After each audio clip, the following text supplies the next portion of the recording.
Hello दोस्तों, स्वागत है आपका JSIQ एजुकेशन के इस यूट्यूब चैनल पे।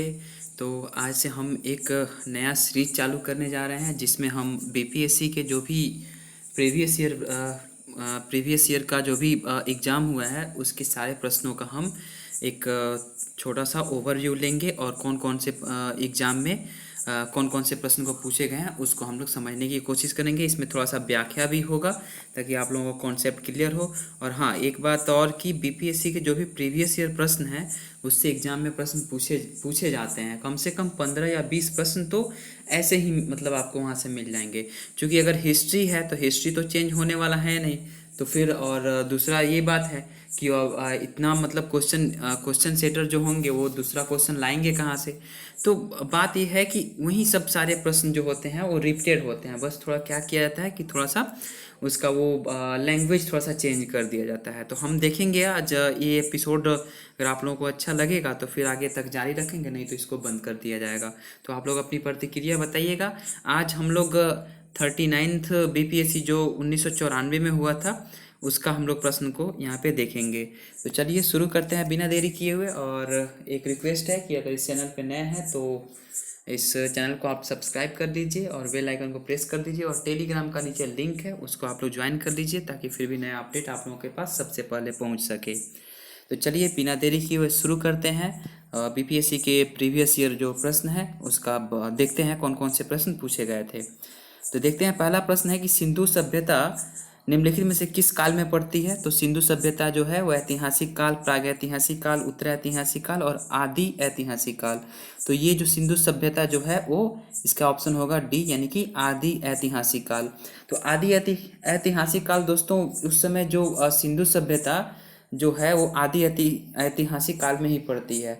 तो इस काल में क्या हुआ था कि लेखन की जो तो साक्ष्य तो उपलब्ध थे परंतु उसको अभी मतलब उसको पढ़ा नहीं जा सकता है। ठीक है, नेक्स्ट क्वेश्चन देखते हैं कि 2 नंबर प्रश्न में पूछा गया है कि 800 से 600 ईसा पूर्व का काल किस युग से जुड़ा हुआ है। 800 से 600 ईसा पूर्व का काल किस युग से जुड़ा हुआ है। ब्राह्मण युग, सूत्र युग, रामायण युग या महाभारत युग। तो इसका आंसर जो होगा वो ब्राह्मण युग से जुड़ा हुआ है। इसका आंसर होगा ऑप्शन होगा ए होगा। नेक्स्ट देखते हैं कि बोगाज कोई का महत्व इसलिए है कि वहाँ जो अभिलेख प्राप्त हुए हैं वो उसमें वैदिक देवी देवताओं का वर्णन मिलता है। मध्य एशिया एवं तिब्बत के बीच एक महत्वपूर्ण व्यापारिक केंद्र के रूप में जाना जाता है। वेद जो है वो मूल ग्रंथों की रचना यहीं हुई थी। तो इसका जो आंसर होगा, इसका आंसर होगा वहाँ जो अभिलेख प्राप्त हुए हैं उनमें वैदिक देवी देवताओं का वर्णन मिलता है।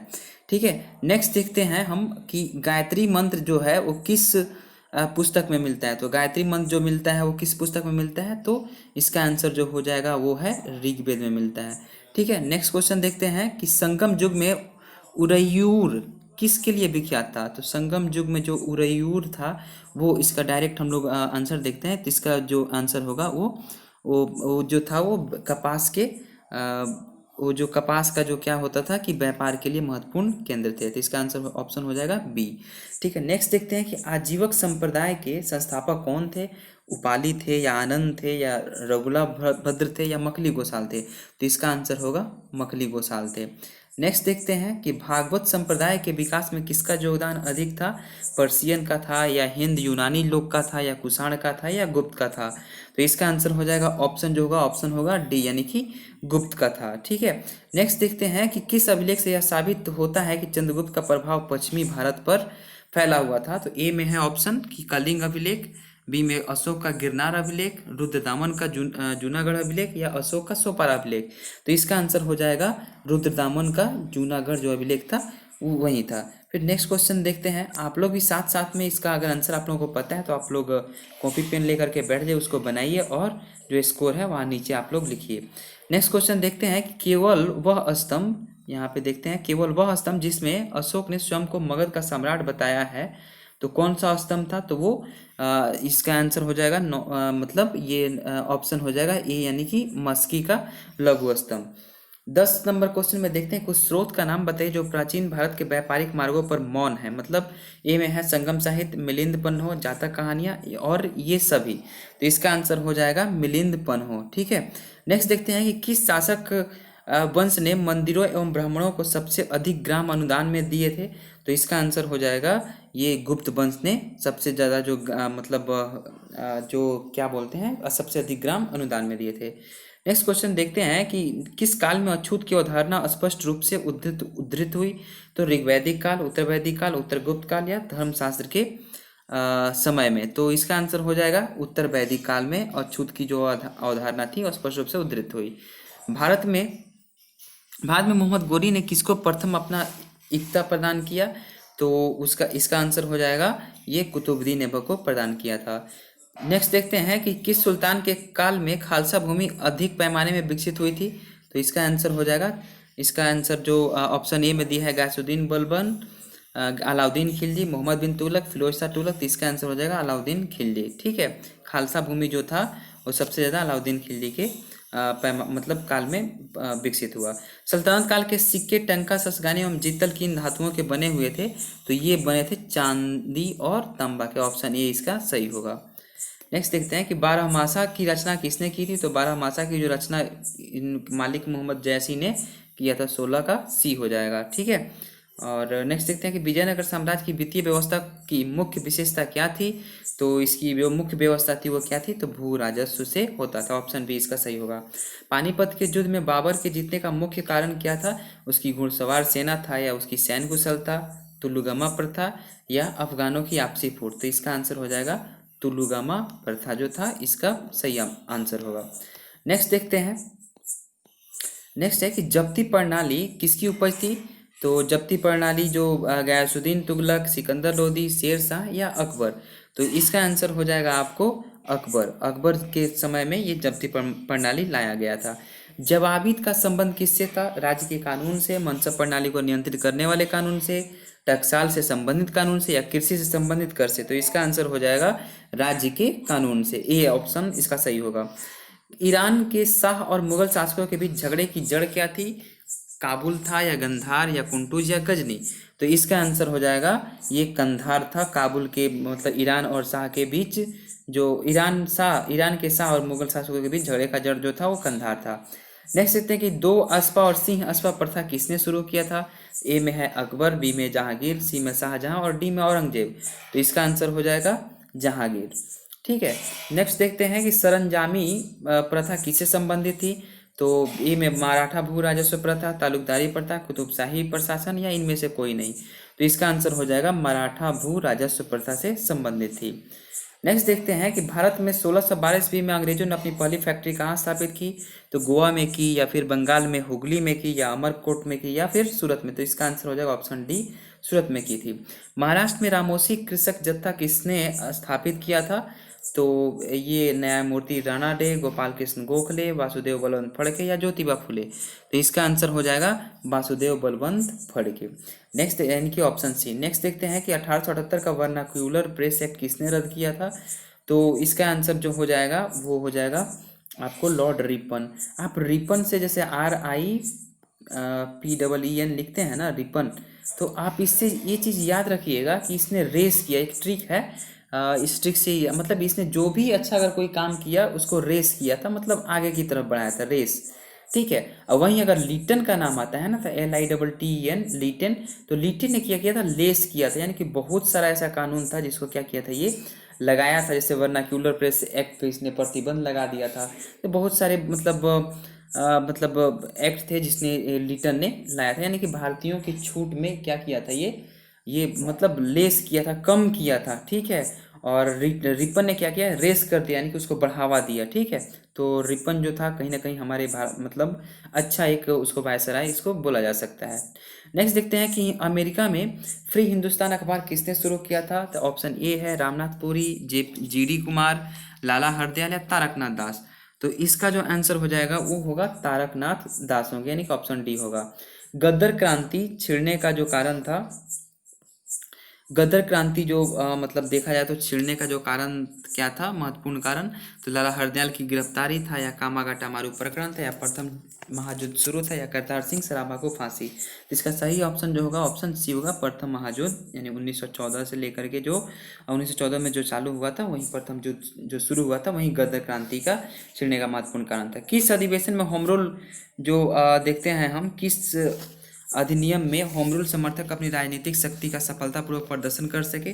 कांग्रेस का वर्ष 1916 का लखनऊ अधिवेशन, वर्ष 1920 का बम्बई में होने वाला ऑल इंडियन ट्रेड यूनियन, या वर्ष 1918 में होने वाली प्रथम एपीयू किसान सभा, या वर्ष 1938 में नागपुर का संयुक्त एआईटीयूसी और एनटीयू सभा। तो इसमें से ऑप्शन कौन सा सही होगा? तो इसमें से ऑप्शन जो सही होगा वो हमारा ऑप्शन जो सही होगा वो होगा हमारा ए, यानी कि कांग्रेस का वर्ष 1916 का लखनऊ अधिवेशन। अब ये जो है ना कांग्रेस का जो वर्ष 1916 का अधिवेशन था, तो इसमें होम रूल समर्थक जो भी थे वो राजनीतिक शक्तियों का इन्होंने क्या किया कि सफलतापूर्वक प्रदर्शन भी किया। और उस प्रदर्शन करने के बाद में अब आपको एक थोड़ा सा ओवरव्यू ये है कि तिलक एवं एनी बेसेंट ने मिलकर वर्ष 1916 में होम रूल लीग आंदोलन चलाया था, जो स्वशासन पे बल देता था, यानी कि स्वशासन पे बल देता था। ठीक है, नेक्स्ट देखते हैं कि इंडियन अर्नेस्ट के लेखक कौन है। इंडियन अर्नेस्ट के जो लेखक दादा भाई नौरोजी, एनी बेसेंट, लाला लाजपत राय, या फिर वैलेंटाइन सिरोल। तो इसका जो आंसर होगा वो होगा आपको वैलेंटाइन सिरोल, ऑप्शन डी। वर्ष 1917 से 18 में अहमदाबाद में गांधी जी द्वारा चलाए गए सत्याग्रह में किसने हिस्सा लिया? ए में कृषक जत्था ने लिया, औद्योगिक कर्मी ने लिया, जनता ने लिया, या मजदूर ने लिया। तो इसका सही आंसर होगा आपको ये, मतलब अहमदाबाद जो मिल आंदोलन हुआ था तो औद्योगिक क्रांति कर्मी ही ना भाग लेंगे। तो वर्ष 1917-18 में महात्मा गांधी ने औद्योगिक जो कर्मी थे उनके समर्थक में क्या किया कि अहमदाबाद में सत्याग्रह किया था। और यहाँ पे मिल मालिकों एवं औद्योगिक कर्मियों के बीच जो प्लेग जो था ना, प्लेग उस समय आया था, उसका प्लेग का बोनस जो था उसको लेकर के विवाद हुआ था। ठीक है, यह आंदोलन क्या हुआ था? आंशिक रूप से सफल हुआ था। ये आंदोलन जो होता है वो सफल हुआ था। नेक्स्ट देखते हैं यहाँ पे कि नेक्स्ट क्वेश्चन देखेंगे कि 32 नंबर प्रश्न देखेंगे कि वर्ष 1920 में की खिलाफत कमेटी की सेवा जिसने गांधी को असहयोग आंदोलन के नेतृत्व को संभालने का अनुरोध किया था वह किस शहर में हुई थी? तो लखनऊ, फिर से लाहौर, फिर से इलाहाबाद, फिर से कराची, किस में हुई थी? तो इसका ऑप्शन सही होगा सी, यानी कि इलाहाबाद में हुई थी। ठीक है, नेक्स्ट देखते हैं कि अवध के एका आंदोलन का उद्देश्य क्या था। तो अवध के एका आंदोलन का उद्देश्य ऑप्शन ए सरकार को लगान देना बंद करना, जमींदारों के अधिकारों की रक्षा करना, सत्याग्रह की समाप्ति, खरीफ और रबी के समय सरकार को लगान बराबर देना। तो इसका आंसर जो होगा 33 का आंसर हो जाएगा आप सरकार को लगान देना बंद करना, यानी कि ऑप्शन इसका जो होगा वो आपका ऑप्शन ए होगा। अब नेक्स्ट देखते हैं 34 नंबर क्वेश्चन कि नाई धोबी बंद सामाजिक बायकॉट का एक स्वरूप था जो वर्ष 1919 में किसानों द्वारा प्रतापगढ़ जिले में चलाया गया था। साधुओं द्वारा चलाया गया आंदोलन जिसमें निम्न जाति के लोगों का उद्धार हो सके, जमींदारों और गांव के निम्न जाति द्वारा ठेकेदार के विरुद्ध उठाया गया कदम, निम्न जाति द्वारा ठेकेदारों के विरुद्ध चलाया गया कदम। तो इसका आंसर जो होगा वो होगा कौन सा? किसानों द्वारा प्रतापगढ़ में चलाया गया था, ये ऑप्शन ये, यानी नाई धोबी बंद बायकॉट सामाजिक बायकॉट जो था वो किसानों के द्वारा प्रतापगढ़ में चलाया गया था। नेक्स्ट देखते हैं कि आईए ने जो थी इंडियन नेशनल जो आर्मी थी उस समय बनी हुई थी, किसके दिमाग की उपज थी और इसकी स्थापना किसने की? तो ये में सुभाष चंद्र बोस, डॉक्टर मोहन सिंह, चंद्रशेखर आजाद, या भगत सिंह। तो इसका आंसर जो होगा वो आपका ऑप्शन बी होगा। इसका आंसर जो होगा ऑप्शन बी, यानी कि डॉक्टर मोहन सिंह। ये आईए ने जो थी बहुत लोग गलती करके लगा देते हैं सुभाष चंद्र बोस, लेकिन इसका सही आंसर डॉक्टर मोहन सिंह होगा। तो आईए ने मतलब जिसको हम लोग आज़ाद हिंद फौज के नाम से जानते हैं वो डॉक्टर मोहन सिंह के दिमाग की उपज थी। वर्ष 1942 में इसका गठन किया गया था, 1942 में इसका गठन हुआ था, लेकिन क्या हुआ ये जो है ना असफल रह गया। फिर इसको क्या किया गया कि ये फिर ये जो 1943 में क्या हुआ कि 1943 में इसको सुभाष चंद्र बोस यानी एससी बोस ने क्या किया कि फिर से इसको गठन किया। ठीक है, इसका फिर से पुनर्गठन किया। नेक्स्ट देखते हैं कि अपनी किस कार्यकारिणी कमेटी में कांग्रेस ने भू स्वामित्व को समाप्त करने की नीति अपनाई थी।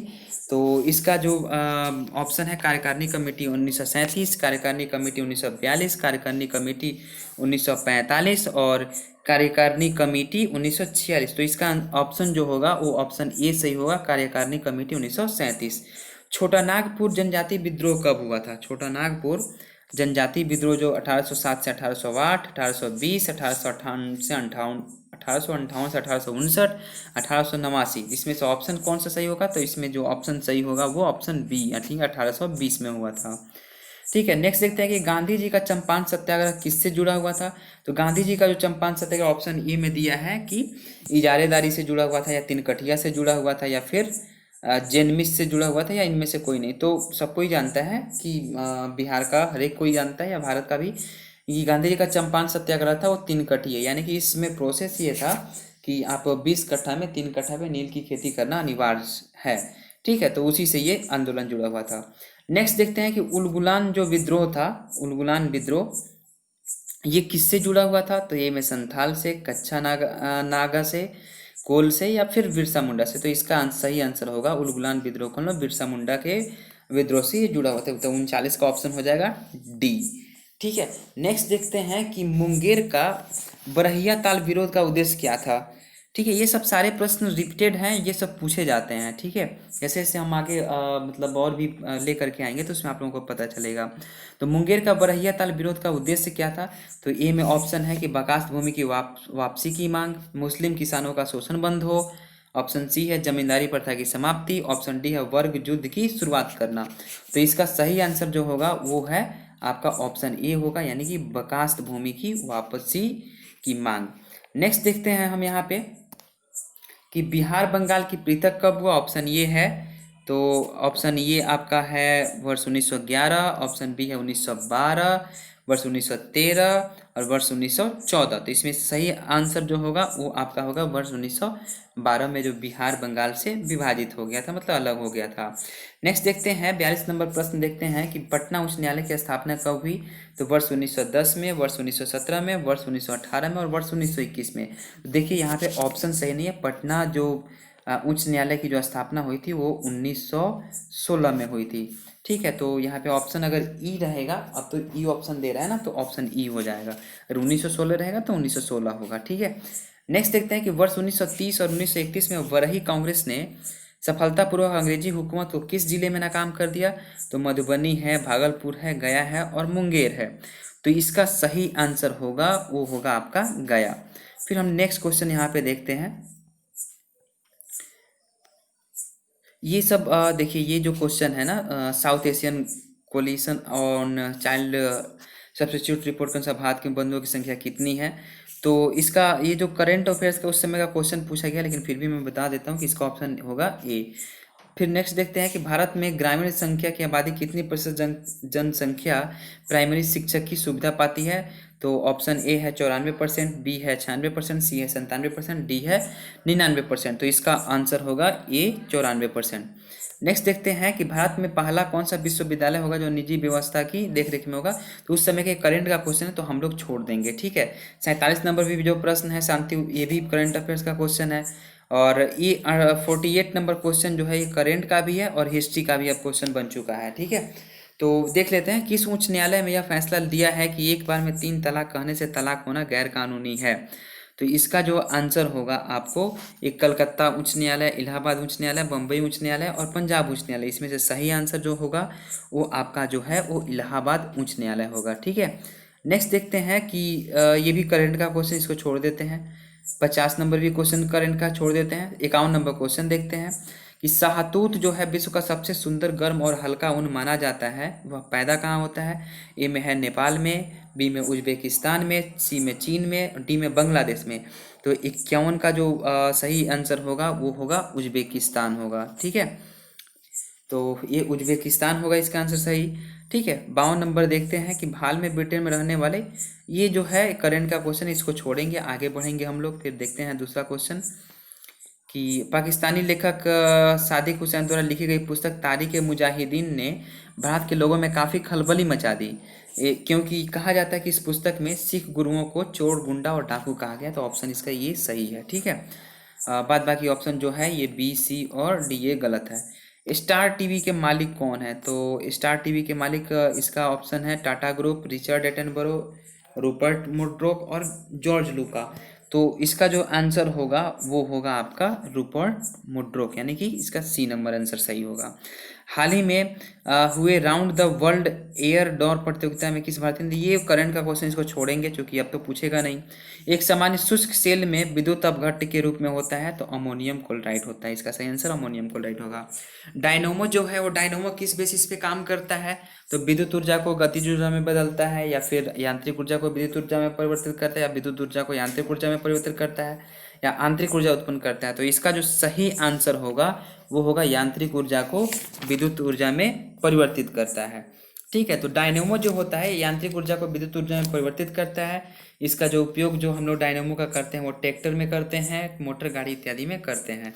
ठीक है, नेक्स्ट देखते हैं कि आकाश नीला लगता है क्योंकि, आकाश नीला लगता है क्योंकि सूर्य के प्रकाश में नीला रंग और रंगों से अधिक है। लघु तरंग दर बी में ऑप्शन में है कि लघु तरंग दीर्घ तरंगों की अपेक्षा वायुमंडल द्वारा अधिक प्रकीर्ण होती है।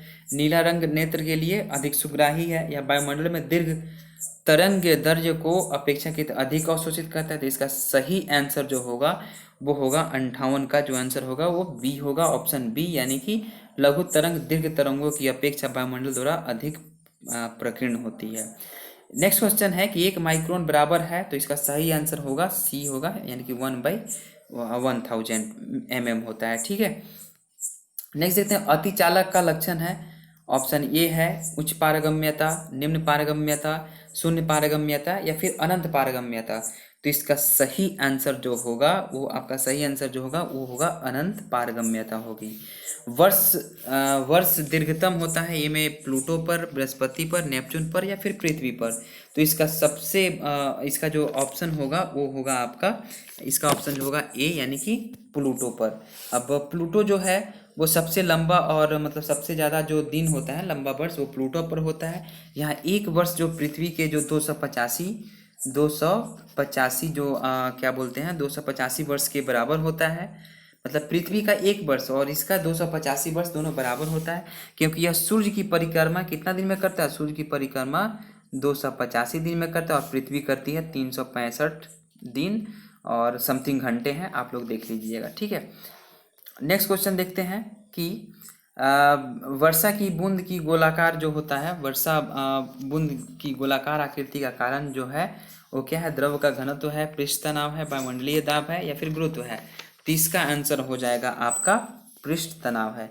कमरे में रखे रेफ्रिजरेटर का दरवाजा खोलकर आप कमरे की कुछ डिग्री तक ठंडा कर सकते हैं। आप इसको रेफ्रिजरेटर के तापमान तक ठंडा कर सकते हैं। आप अंततः कमरे को थोड़ा सा गर्म कर सकते हैं, और आप कमरे को ना तो गर्म और ना ही ठंडा कर सकते हैं। इसका सही ऑप्शन जो होगा ऑप्शन सी होगा, आप अंततः कमरे को थोड़ा सा गर्म कर सकते हैं। चलिए नेक्स्ट देखते हैं कि किस खनिज से रेडियम प्राप्त होता है। तो इसका सही आंसर होगा ऑप्शन बी, यानी कि पीच ब्लेंड से होगा।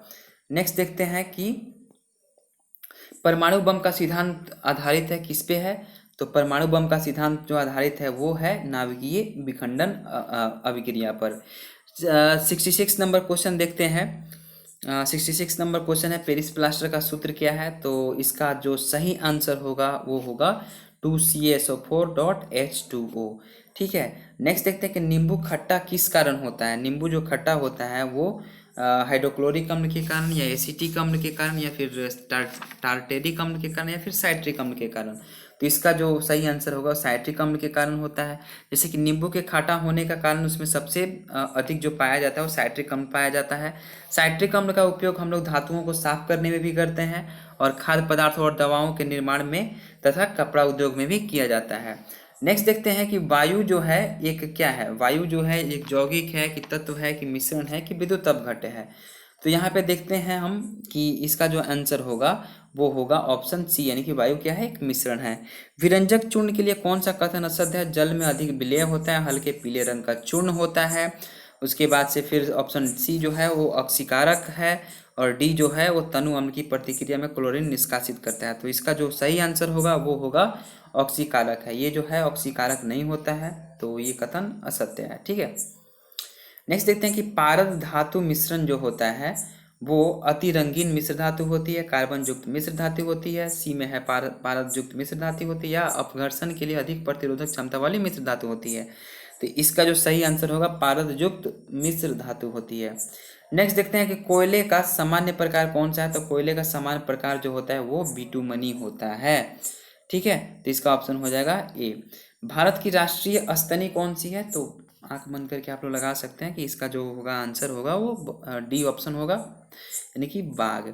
नृशंस प्राणी कौन सा है, तो नृशंस प्राणी की श्रेणी में आता है कौन सा, तो कछुआ आता है। ठीक है, तो कछुआ पे आप लोग लगा सकते हैं। ठीक है, और देखते हैं कि हम जल से बाहर निकाले जाने पे मछलियां मर जाती है, क्योंकि वो ए में है उन्हें ऑक्सीजन मात्रा कम मिलती है, और फिर दो बी में है उनका शारीरिक ताप बढ़ जाता है, सी में है वे श्वास नहीं ले पाती है, डी में है वे जल में नहीं चल पाती है।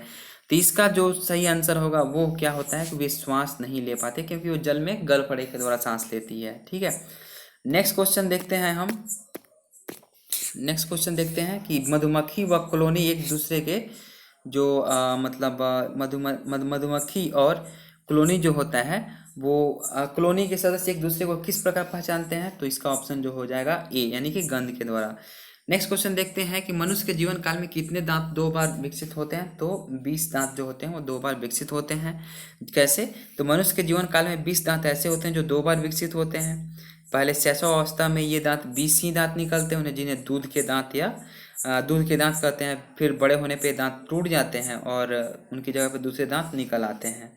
ठीक है, तो बचपन का दूध का दांत एक बार टूट गया तो फिर मतलब वो निकल सकता है, लेकिन दूध का दांत की जगह पे दूसरा दांत अगर निकल आया और वो टूट जाए तो फिर डेंटिस्ट के पास जाना पड़ेगा। ठीक है दांत नहीं बन पाएगा। चलिए ठीक है, नेक्स्ट देखते हैं कि मनुष्य के शरीर में पैर की जो हड्डी होती है वो क्या होती है, वो खोखली होती है।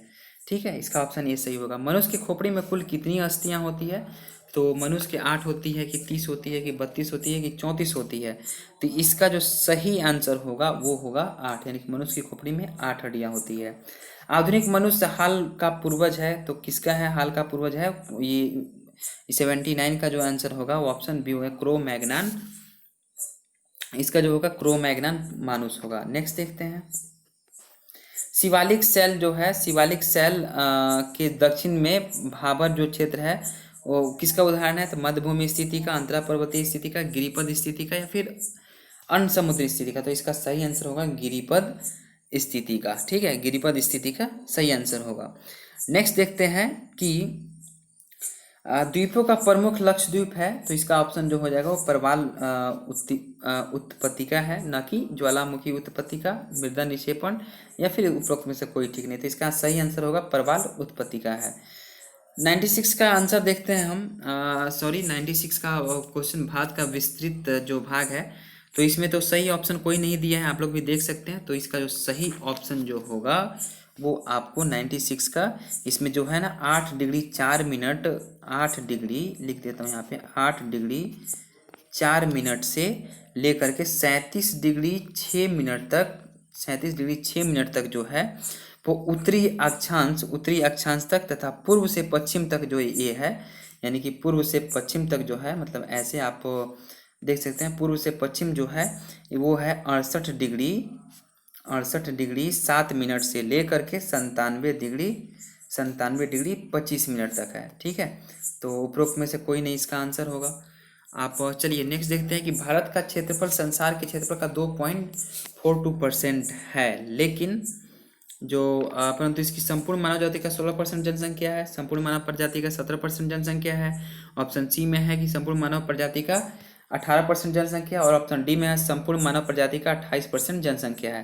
तो इसका जो सही आंसर होगा वो होगा संपूर्ण, ऑप्शन ये होगा संपूर्ण मानव प्रजाति का 16% जनसंख्या है। नेक्स्ट देखते हैं कि गंगा की जलोढ़ मृदा की गहराई भूमि सतह के नीचे लगभग 6000 मीटर तक होती है, 600 मीटर तक होती है, 800 मीटर तक होती है, फिर 100 मीटर तक होती है। तो इसका जो आंसर होगा, ये आंसर इसमें से कोई सही नहीं है, तो इसका आंसर क्या होगा, तो देखते हैं। इसका जो आंसर होगा वो होगा कि गंगा की जलोढ़ मिट्टी की जो गहराई है वो कहीं पर भी 400 मीटर से, यानी कि इसका आंसर जो होगा 400 मीटर से कम नहीं है, 400 मीटर से कम नहीं है। ठीक है, 400 मीटर से कम नहीं है। ओके, लेकिन कहीं कहीं पर 1000 मीटर से भी अधिक पाई जाती है। ठीक, तो अधिक तो नहीं पूछ रहा है ना। ठीक है, नेक्स्ट देखते हैं कि 99 को प्रश्न है कि भारतीय मानसून मौसमी विस्थापन सीमित का जिसका कारण है, तो ऑप्शन ए में स्थल तथा समुद्र का विभेदी तापमान, मध्य एशिया की ठंडी हवा, तापमान का अति एक समानता, या फिर उपरोक्त में से कोई नहीं। तो इसका जो आंसर होगा वो होगा हमारा स्थल तथा समुद्र की विभेदी तापमान, ऑप्शन ए सही होगा। तिब्बत में मतलब जो मानसरोवर जो है, तिब्बत में जो मानसरोवर झील के पास से जिस नदी का स्रोत है वो कौन सा है? तो ब्रह्मपुत्र भी है, सतलज भी है, सिंधु भी है, यानी कि ऑप्शन इसका डी, यानी कि ये सभी नदियां हैं। हुंडू प्रपात किस पे है? तो हुंडू प्रपात जो है वो सुवर्ण रेखा पे है। इसका डायरेक्ट आंसर देखते हैं, और आंसर होगा ऑप्शन सी, यानी कि सुवर्ण रेखा पे है। नेक्स्ट देखते हैं कि हिमालय में हिम रेखा निम्न में से किसके बीच होती है? तो इसका सही आंसर होगा, इसका जो सही आंसर होगा वो ऑप्शन सी होगा, यानी कि 4500 से 6000 मीटर पश्चिम में। भारत की तट रेखा की जो लंबाई है वो कितनी है? तो 6100 किलोमीटर लंबी है, इसका ऑप्शन सी सही होगा। नकदी फसल में सम्मिलित नहीं है, तो सबको ही जानता है नकदी फसल में सम्मिलित कौन नहीं है? तो गेहूं नकदी फसल नहीं है। मतलब ऐसी फसल जिसको बेच करके हम लोग मुनाफा कमाते हैं, पैसा कमाते हैं, और जिसकी मार्केट में डिमांड रहती है, उसको हम लोग नकदी फसल बोलते हैं। तो गन्ना हो गया, कपास हो गया और जूट हो गया, ठीक है, गेहूं नहीं है। भारत का सर्वश्रेष्ठ उत्पादक एवं उपभोक्ता किस चीज़ का है? तो चावल का, या चाय का, या तिलहन का, या दाल का। तो इसका ऑप्शन बी होगा, यानी कि चाय का। भारत में जो खनिज उत्पादन में समृद्ध राज्य जो है वो कौन सा है? तो राज्य को पहचानना है, तो राजस्थान है, मध्य प्रदेश है, या बिहार है, या उड़ीसा है। तो इसका ऑप्शन हो जाएगा बिहार, ठीक है। तो कैसे बिहार है? तो वर्ष 1994 में बिहार खनिज उत्पादन की दृष्टि से एक समृद्ध राज्य था। बिहार राज्य के विभाजन के बाद झारखंड जो है वो खनिज उत्पादन में समृद्ध राज्य है, ठीक है, तो झारखंड हो गया है। तो ये उस समय के परिप्रेक्ष्य में ये प्रश्न पूछा गया है, ठीक है, तो आप लोग इसको देख लीजिएगा, ठीक है। नेक्स्ट देखते हैं कि भारत का प्रथम उर्वरक संयंत्र केंद्र कहाँ लगाया गया था? तो ये जो इसका आंसर होगा वो सिंदरी होगा, ठीक है। अब नेक्स्ट देखते हैं कि 108 नंबर प्रश्न देखते हैं कि क्या है।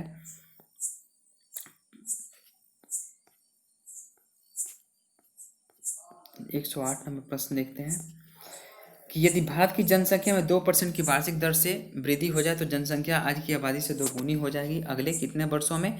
तो ये तो ये तो मतलब वो जनसंख्या उस समय का हुआ होगा, ठीक है, लेकिन हम लोग जो भी पढ़ेंगे वो 2011 की जनसंख्या के अनुसार ही पढ़ेंगे, ठीक है। तो इसका आंसर जो हो जाएगा वो होगा 25 वर्षों में, ठीक है, उस समय के अनुसार। भारत का सबसे अधिक जनसंख्या वाला शहर कौन सा है? बेंगलोर है, कलकत्ता है, हैदराबाद है, या मद्रास है? तो इसका जो सही आंसर होगा वो होगा कोलकाता होगा, ठीक है। जनसंख्या घनत्व भी देखने को मेरे ख्याल से ज़्यादा है। नेक्स्ट देखते हैं कि निम्नलिखित में कौन सा महाद्वीप क्षेत्रफल कौन सा सबसे बड़ा है? तो इसका जो सही आंसर होगा अफ्रीका है, ठीक है। नेक्स्ट देखते हैं कि साफ रातें जो होती है वो साफ रातें जो होती है वो मेघीय रातों की अपेक्षा अधिक ठंडी होती है, क्योंकि इसका आंसर हो जाएगा बी, विकिरण के कारण। निम्नलिखित में से किस युग्म का मिलान सही है? तो इसको देखते हैं जो क्या बोलते हैं कि जो भूमध्य सागरीय क्षेत्र जो गर्मी की वर्षा, भूमध्य क्षेत्र गरज के साथ मध्याह्न वर्षा, मानसूनी क्षेत्र पूरे साल भारी वर्षा, या मरुस्थलीय क्षेत्र जो है जाड़े की वर्षा। तो इसका सही आंसर होगा भूमध्य क्षेत्र, ऑप्शन बी होगा, भूमध्य क्षेत्र गरज के साथ मध्याह्न वर्षा, साथ वर्षा मध्याह्न में होती है। नेक्स्ट देखते हैं कि निम्नलिखित औद्योगिक कस्बों में कौन सा छोटा नागपुर के पठार पे स्थित है? तो इसका जो आंसर होगा वो क्या होगा? तो ऑप्शन ए में दिया है भिलाई, रांची, आसनसोल और दुर्गापुर। तो इसका सही उत्तर जो होगा वो होगा रांची, ठीक है, इसका सही उत्तर होगा रांची। नेक्स्ट देखते हैं कि दामोदर नदी निकलती है तिब्बत से, छोटा नागपुर से, नैनीताल के पास से, या फिर सोमेश्वर की मतलब सोमेश्वर पहाड़ी से। तो इसका सही आंसर जो होगा वो होगा यहाँ पे सही आंसर जो होगा वो छोटा नागपुर के पठार से निकलती है दामोदर नदी, छोटा नागपुर से, ऑप्शन बी सही होगा, ठीक है। जैसे कि दामोदर नदी जो है छोटा नागपुर के पास टोरी एक स्थान है वहीं से निकलती है, टोरी एक स्थान है वहीं से निकलती है, और इसकी जो कुल लंबाई है वो 541 किलोमीटर है, 441 किलोमीटर है, ठीक है। और इसकी सहायक नदियों के में मतलब बात करें तो कोनार है, ठीक है, कोनार है, जामुनिया है, बराकर है, यह हुगली नदी में बाद में जाकर के मिल जाती है। पूर्वी समुद्रों की स्वामिनी का नाम क्या है? तो पूर्वी समुद्रों के स्वामिनी का नाम हम लोग यहाँ पे श्रीलंका के नाम से जानते हैं। भारतीय संविधान को अपनाया गया था संवैधानिक सभा द्वारा, ब्रिटिश संसद द्वारा, गवर्नर जनरल द्वारा, या भारतीय संसद द्वारा? तो इसका जो आंसर होगा वो होगा ऑप्शन ये होगा, संवैधानिक सभा के द्वारा इसको अपनाया गया था, ठीक है, तो ऑप्शन ये सही है इसका। नेक्स्ट देखते हैं कि भारत में लैंगिक सार्वभौमिकता है क्योंकि संविधान की प्रस्तावना आरंभ होती है ऑप्शन ए में प्रजातंत्रीय भारत शब्दों से, जनता के जनतंत्र शब्दों से, जनता के लोकतंत्र शब्दों से, और हम भारत के लोक शब्दों से। तो इसका सही आंसर जो होगा वो हम भारत के लोक शब्दों से होगा, ऑप्शन डी सही है। ठीक है, नेक्स्ट देखते हैं कि कोई वित्तीय जो बिल जो होता है वो प्रस्तावित हो सकता है कहाँ पे, केवल राज्यसभा, केवल लोकसभा, एक साथ दोनों में, या फिर दोनों सदनों के संयुक्त सत्र में। तो इसका जो सही आंसर जो होगा वो होगा ऑप्शन बी, यानी कि केवल लोकसभा में वित्तीय बिल प्रस्तावित हो सकता है। नेक्स्ट देखते हैं कि भारतीय नागरिकों के मौलिक अधिकारों का वर्णन कब से कब किया गया। तो डायरेक्ट इसको आप आंख बंद करके लगा सकते हैं, ये तो याद होना ही चाहिए। संविधान के मतलब अनुच्छेद 12 से 35 में, ठीक है, भाग 3 है और 12 से 35 संविधान का अनुच्छेद है। नेक्स्ट देखते हैं हम 120 नंबर, पंचायती राज किसका विषय है। तो पंचायती राज फटाक से हम देखेंगे राज्य सूची का विषय, यानी कि राज्य की सूची पर विषय है। नेक्स्ट देखते हैं कि भारत के संविधान के निम्नलिखित अनुच्छेदों में से कौन सा अनुच्छेद राज्य की सरकारों को ग्राम पंचायतों को संगठित करने का जो मतलब वो क्या बोलते हैं निर्देश देता है। तो अनुच्छेद 40 है, ठीक है, आर्टिकल 40 है, आर्टिकल 40। चलिए देखते हैं नेक्स्ट कि न्यायिक पुनर्विलोकन का अर्थ यह है कि सर्वोच्च न्यायालय को सभी प्रकरणों पर अंतिम अधिकार प्राप्त है, राष्ट्रपति के विरुद्ध दोषारोपण कर सकता है, या फिर उच्च न्यायालय का जो निर्णीत मतलब उपकरणों की समालोचना कर सकता है, या किसी भी राज्य के कानून को अवैध घोषित कर सकता है। तो इसका जो सही आंसर होगा वो होगा ऑप्शन डी, यानी कि किसी भी राज्य के कानून को अवैध घोषित कर सकता है यदि वो संविधान के मूल ढांचे को अगर ठेस न पहुंचाए तो। नेक्स्ट देखते हैं कि एक कल्याणकारी राज्य के नीति निर्देशक आदर्श वर्णित कहाँ है। 123 नंबर प्रश्न का ऑप्शन ये है कि राज्य के नीति निर्देशक तत्वों में, मौलिक अधिकारों के अध्याय में, संविधान की सूची में, 7वीं सूची में, संविधान की प्रस्तावना में। तो इसका सही जो आंसर होगा वो होगा राज्य के नीति निर्देशक तत्व जो 36 से लेकर के 51 तक इसको रखा गया है। और ये जो है वो राज्य के नीति निर्देशक तत्व जो है लोक कल्याणकारी राज्य और सामाजिक, आर्थिक और राजनीतिक लोकतंत्र की स्थापना करने के लिए केंद्र व राज्य सरकारों का मार्गदर्शन ये करता है। इसका उल्लेख संविधान के भाग 4 में है, ठीक है, भाग 4 में है, और अनुच्छेद जो मैंने आपको बताया ना कि 36 से लेकर के 51 तक है। नेक्स्ट है कि लोकसभा के स्पीकर का निर्वाचन कौन करता है। तो सीधी सी बात है, लोकसभा के निर्वाचन का जो कौन करेगा, तो लोकसभा के निर्वाचन का स्पीकर का निर्वाचन करेगा लोकसभा के सभी सदस्यों के द्वारा, चाहे वो विपक्ष को हो या पक्ष के हो। भारत के राष्ट्रपति को उसके पद से हटाया जा सकता है किसके द्वारा, तो भारत के प्रधानमंत्री के द्वारा, या फिर लोकसभा के द्वारा, या भारत के मुख्य न्यायाधीश के द्वारा, या संसद के, तो संसद के द्वारा हटाया जा सकता है। आप लोगों को पता होना चाहिए कि संसद में 3 भाग होते हैं, राष्ट्रपति, लोकसभा और राज्यसभा। तो राष्ट्रपति को हटाने की चूंकि बात हो रही है, तो राज्यसभा और लोकसभा दोनों मिल करके उसको मतलब जब कोई भी मतलब उनके खिलाफ जो महाभियोग आएगा उसके अनुसार उसको हटाया जा सकता है, ठीक है। नेक्स्ट देखते हैं कि भारत में किसी भी सदन का सदस्य हुए बिना कोई व्यक्ति कब तक मंत्री पद पर आसीन रह सकता है। तो इसका सही आंसर जो होगा वो ऑप्शन बी होगा, 6 महीने तक। मतलब कि भारत में किसी भी सदन का सदस्य होते हुए बिना कोई व्यक्ति मात्र 6 महीने तक मंत्री पद पर आसीन रह सकता है। इसके पश्चात उसे किसी सदन की जो है ना सदस्यता लेनी अनिवार्य होगी। यदि वह ऐसा नहीं करता तो मंत्री पद पे वो नहीं रह सकता है। नेक्स्ट देखते हैं कि संसद के 2 सत्रों के बीच आधिकारिक अंतराल कितनी होनी चाहिए। तो संसद के 2 सत्रों के बीच जो मतलब अंतराल जो है वो 6 महीने का होना चाहिए। आधिकारिक रूप से ये मतलब राज्यसभा और लोकसभा का जो मतलब ये रूल्स है, लेकिन ये संविधान में कहीं, कॉन्स्टिट्यूशन में कहीं भी इसको वर्णित नहीं किया गया। भारत का प्रजातंत्र इस तथ्य पे आधारित है कि संविधान लिखित है, यहाँ मौलिक अधिकार प्रदान किए जाते हैं, जनता को सरकारों को चुनने तथा बदलने का अधिकार प्राप्त है, यहाँ राज्य के नीति निर्देशक जो तत्व है वो क्या नीति निर्देशक तत्व है। तो इसका ऑप्शन सी होगा, राज्य जनता को सरकार चुनने तथा सरकार बदलने का अधिकार प्राप्त है। जनता डायरेक्ट सरकार को नहीं बदलती है, वो जो हमारे सांसद होते हैं वहीं उसको बदलते हैं। नेक्स्ट है कि राष्ट्रपति आपातकाल की घोषणा कर सकते हैं हथियार बंद विद्रोह के आधार पर, बाहरी आक्रमण के आधार पर, या फिर युद्ध के आधार पर, या ऊपर वर्णित इन सभी कारणों का। तो सभी इसमें से सही है, ठीक है। नेक्स्ट देखते हैं हम। तो नेक्स्ट क्वेश्चन है कि जहाँ तक लोकसभा प्रतिनिधित्व का प्रश्न है, कौन से राज्य दूसरे तथा तीसरे दर्जे पे है, तो इसका आंसर जो होगा वो होगा आपका ऑप्शन ए, यानी कि बिहार और महाराष्ट्र। योजना आयोग क्या है? एक मंत्रालय है, एक शासकीय विभाग है, या फिर आपको मतलब परामर्शदात्री संस्था है, या फिर स्वशासित जो है वो निगम है। तो इसका सही आंसर जो है परामर्शदात्री है। योजना आयोग का गठन जो है वो भारत सरकार के प्रलेख जो द्वारा 1950 में एक परामर्शदात्री एवं विशेषज्ञ संस्था के रूप में हुआ था। इसका अध्यक्ष पदेन प्रधानमंत्री ही होता है। नेक्स्ट देखते हैं कि भारत में नियोजित अर्थव्यवस्था आधारित है। नियोजित अर्थव्यवस्था आधारित किस पे है? समाजवादी व्यवस्था पे, मिश्रित अर्थव्यवस्था पे, पूंजीवादी व्यवस्था पे, या गांधीवादी व्यवस्था पे। तो इसका सही जो उत्तर होगा वो होगा इसका मिश्रित अर्थव्यवस्था पे। कैसे? ऑप्शन बी सही होगा। तो भारत में नियोजित अर्थव्यवस्था जो है वो मिश्रित अर्थव्यवस्था पर आधारित है। यहाँ की जो अर्थव्यवस्था में निजी एवं सरकारी दोनों का स्वामित्व है, इसी कारण। नेक्स्ट देखते हैं कि भारत में आय का सबसे बड़ा स्रोत क्या है? तो ऑप्शन के अनुसार इसमें सबसे सही सटीक आंसर होगा चुंगी कर होगा। ठीक है, नेक्स्ट देखते हैं कि भारत की उन्नति संतोषजनक रही है, क्यों कैसे? तो भारत की उन्नति कुल राष्ट्रीय उत्पादन में बढ़ोतरी के संबंध में, बेरोजगारी की कमी के संबंध में, प्रति व्यक्ति आय के संबंध में, या असमानता की। तो ये जो है ना वो करंट अफेयर्स का क्वेश्चन उस समय का पूछा गया है, लेकिन फिर भी इसका आंसर आपको मैं बता देता हूँ। तो 134 नंबर का जो आपका आंसर होगा वो होगा कुल राष्ट्रीय उत्पादन में बढ़ोतरी के संबंध में, ऑप्शन सी होगा। नेक्स्ट देखते हैं कि विभाजन के कारण भारत का कौन सा उद्योग बुरी तरह से प्रभावित हुआ? तो विभाजन के कारण भारत का कौन सा उद्योग सबसे बुरी तरह से प्रभावित हुआ? रुई तथा शक्कर उद्योग, इंजीनियरिंग तथा सीमेंट उद्योग, जूट तथा रुई उद्योग, कागज तथा लोहा उद्योग। तो इसका सही आंसर होगा जूट तथा रुई उद्योग। ठीक है, नेक्स्ट देखते हैं कि 8वीं पंचवर्षीय योजना की प्राथमिकता दी गई है। तो इसका आंसर सही है कि रोजगार बढ़ाने को लेकर के 136 का ऑप्शन जो होगा वो ए होगा। भारत में किस उद्योग में सर्वाधिक लोग कार्यरत हैं? तो कार्यरत जो है जूट उद्योग में, लोहा तथा इस्पात उद्योग में, कपड़ा उद्योग में, या फिर शक्कर उद्योग में। तो इसका 137 का जो आंसर होगा वो होगा कपड़ा उद्योग में सर्वाधिक लोग कार्यरत हैं।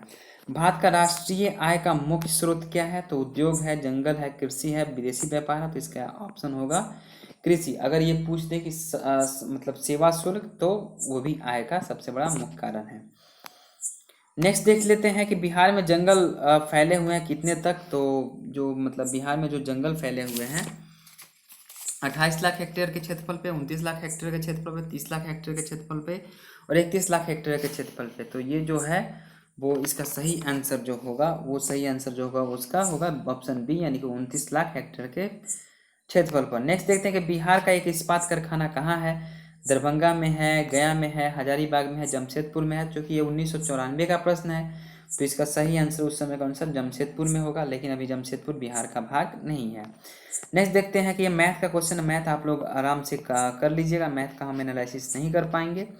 ठीक है, तो ये सारे जो भी प्रश्न हैं वो सब मतलब आपको ये मैथ्स के प्रश्न हैं। ठीक है, और आप लोग आई होप कि आप लोगों को ये मतलब अच्छा लगा होगा एपिसोड। और हाँ, वीडियो को अभी तक देखा है तो आप लोग प्लीज़ कमेंट बॉक्स में बताइए कि क्या हमको आगे की जो प्रीवियस ईयर प्रश्न है उसको ऐसे ही व्याख्या सहित बनाना चाहिए, या फिर हमको यहीं पे इसको स्टॉप कर देना चाहिए। ठीक है, और आप लोग कमेंट करते रहिए। और थैंक यू इतना GS IQ एजुकेशन को इतना सारा प्यार देने के लिए, और GS IQ एजुकेशन के साथ जुड़े रहने के लिए। चलिए मिलते हैं फिर नेक्स्ट एपिसोड में बहुत जल्दी ही। तब तक के लिए धन्यवाद आप लोगों का।